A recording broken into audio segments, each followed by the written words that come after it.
ഇറാനിൽ ഭരണമാറ്റത്തിന് പുതിയ തന്ത്രവുമായി അമേരിക്ക രംഗത്ത്. വിമത കുർദിഷ് സേനയെ പരിശീലിപ്പിക്കാൻ നീക്കം നടക്കുന്നു. ഇതിലൂടെ ഇറാനെ വിഭജിക്കാനാണ് CIA ലക്ഷ്യം വെക്കുന്നത്. അതേസമയം ഇറാനിലെ അമേരിക്കൻ നടപടികൾക്കെതിരെ ഫ്രാൻസും സ്പെയിനും രംഗത്ത് വന്നു. അന്താരാഷ്ട്ര നിയമങ്ങളെ ട്രംപ് വകവെക്കുന്നില്ല എന്ന് ഇമ്മാനുവൽ മാക്രോൺ കുറ്റപ്പെടുത്തി.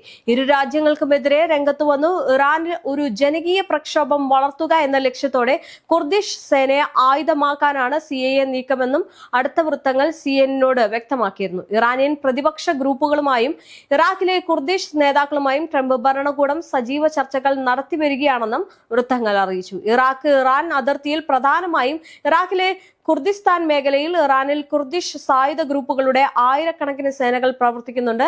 ഇറാനിലെ US സൈനിക നടപടിയെക്കുറിച്ചും ദൗത്യം പുരോഗമിക്കുമ്പോൾ US-ഉം കുർദുകളും എങ്ങനെ ഒരുമിച്ച് പ്രവർത്തിക്കുമെന്നതിനെ കുറിച്ചും ചർച്ച ചെയ്യാൻ ട്രംപ് ഞായറാഴ്ച ഇറാഖി കുർദിഷ് നേതാക്കളെ വിളിച്ചതായിട്ടും US ഉദ്യോഗസ്ഥർ പറഞ്ഞിട്ടുണ്ട്.